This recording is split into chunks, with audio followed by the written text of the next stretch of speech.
Hi, let's cut right to the chase. Did you like the game Super Mario Sunshine? And did you happen to enjoy those secret stages? You know, the ones where, right before the level starts, FLUDD's abducted by Shadow Mario? Like the secret of the dirty lake? Or this? Or how about those cloud levels, where, although you have FLUDD, the challenge is still present? Sandbird and Pachinko come to mind. These stages all share one common element, and that's the single objective level design. Whether it's just getting from point A to point B, collecting all 8 reds, and for those FLUDDless stages, they have a second iteration. Collect all 8. Some people hated those stages, and those people are in fact wrong. I love them. Even that one. Even you. For real, I can understand why players show a lack of enthusiasm for these levels. They can be very challenging and cryptic, especially for players who started with Galaxy or Odyssey, games that refined Mario's controls. All of a sudden feel helpless in a FLUDDless level, no long jump being a major factor. This game has a lot of levels like that, and not just the secret, separate loading zone ones.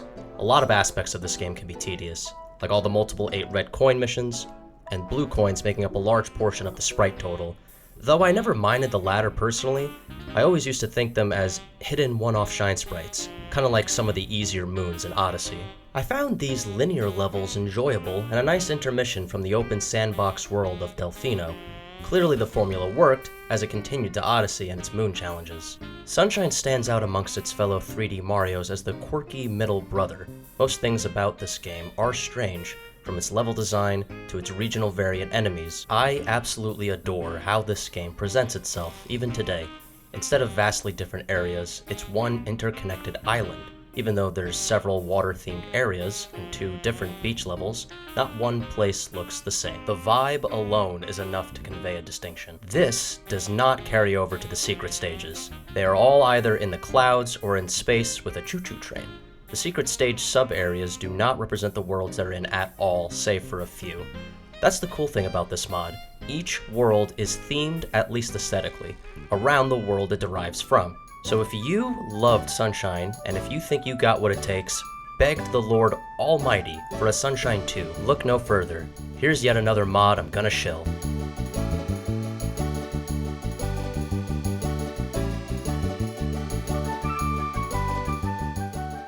Mario Sunshine Arcade 2 was released October 20th, 2019 by OG's SMS Hacks. It is a sequel to Arcade 1, which was released the previous year.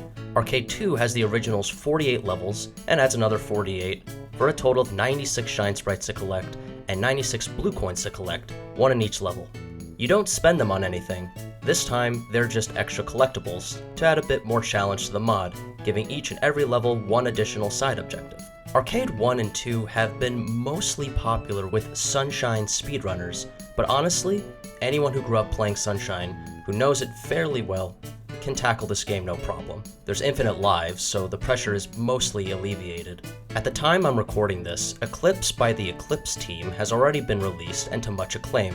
I have yet to play it myself since at the time writing the script, I'm currently still on the second to last world of Arcade 2, but I intend to play Eclipse straight after. Eclipse is more like a Sunshine Plus with old and new worlds, whereas Arcade 2 is one obstacle course level after another. Very different hacks. I played most of Arcade 2 off-stream, but recently been streaming myself going through the last few worlds over on my Twitch channel. The link to said Twitch channel is in the description if you're interested. I've been playing the majority of this game on and off from early to late 2024, while either watching a show or a movie.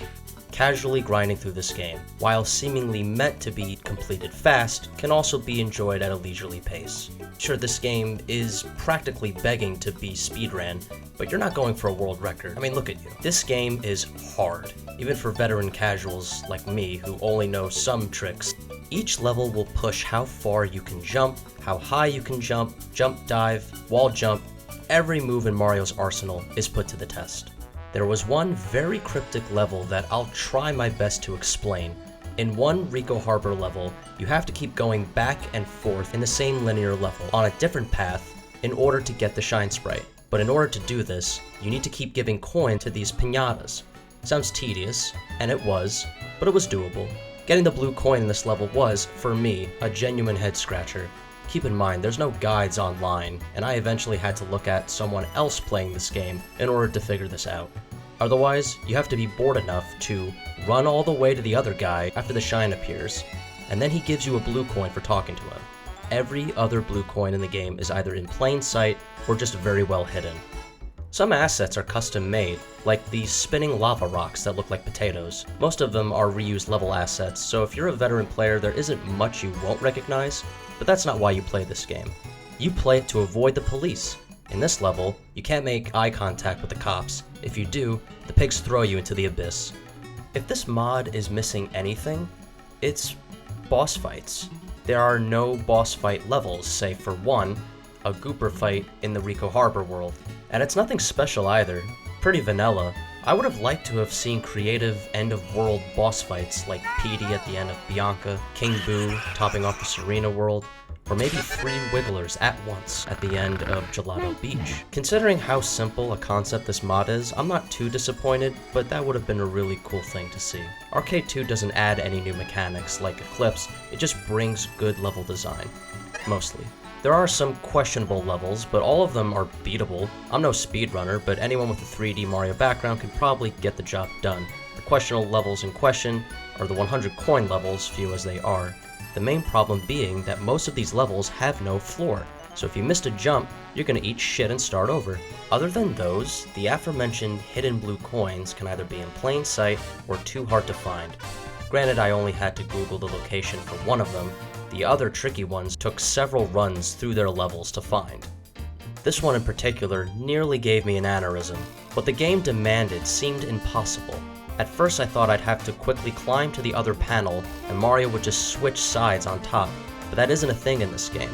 Then, I thought you had to angle yourself from the mushroom, jump just right, but that wasn't it either. It wasn't until I realized you just gotta jump from high onto the mushroom at the right speed and angle to get it. I might be wrong about this, but it feels like they fixed some of the slipping mechanics, especially on the moving cubes.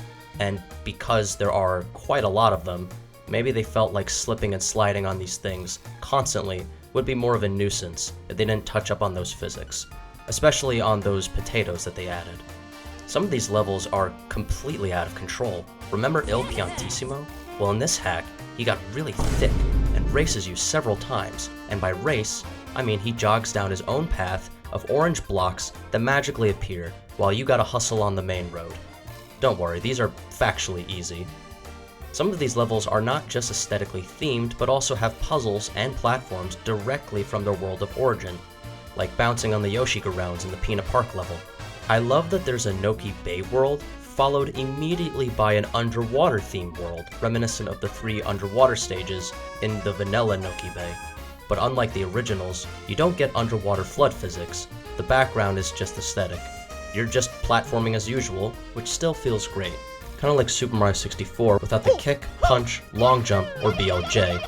It's limiting, sure, but as someone who doesn't really appreciate the control of Mario 64 for speedrunning purposes, I prefer the control of Sunshine. It's still a little janky, and nowhere near as smooth as later 3D Marios, but I'm used to it. Give me this spin over those spins, any day.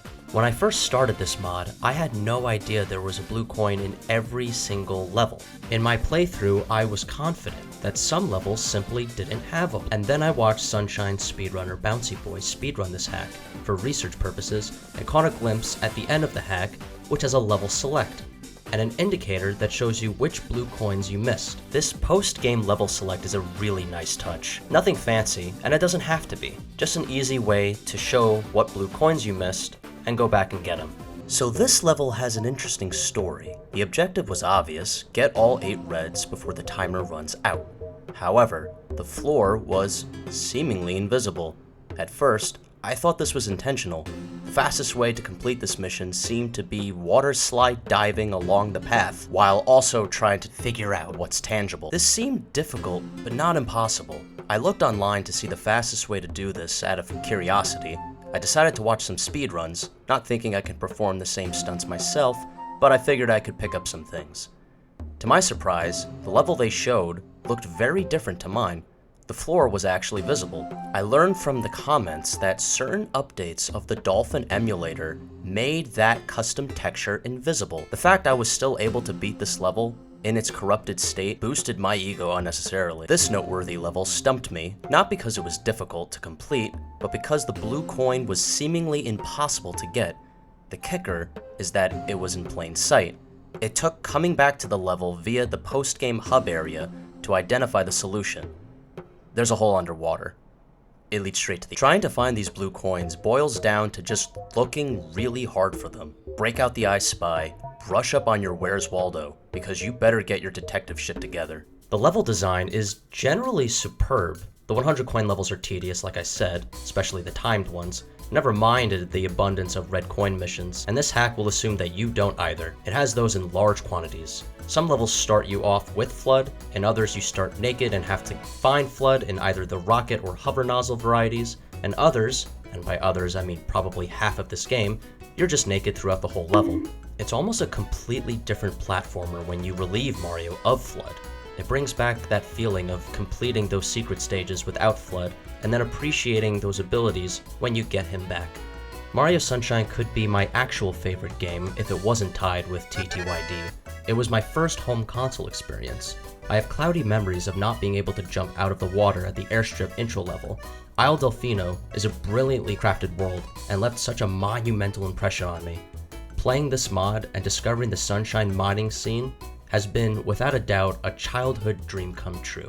I always feel somewhat bitter when Mario 64 gets all of these amazing hacks, while no love is shown towards Sunshine.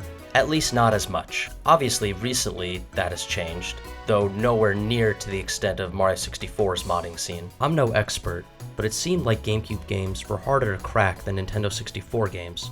But if Melee had mods like 20XX for years, then it's probably just a matter of demand. Thankfully, Sunshine has gotten and is getting more mods, and maybe I'll make a video on those someday. I could say with confidence that Arcade 2 is a simple, fun experience that anyone could play casually or like this. If you're interested in this mod, I put the GameBanana.com link in the description. If you'd like to hear me talk about another retro mod, consider watching my video on Paper Mario TTYD 64, a Paper Mario mod that includes gameplay mechanics and features from the 1000-Year Door, and some bonus content as well. What's up, you gamers? Just wanted to say hi formally, and thank you for watching. The reason there was such a large gap between this video and the last one is not just because I moved. I just wasn't really motivated to edit a whole lot. I was still streaming with my friends, our YouTube and Twitch channel. I'll put the link right here, and down there for you guys to go check that out. Yeah, subscribing and liking and sharing always really helps.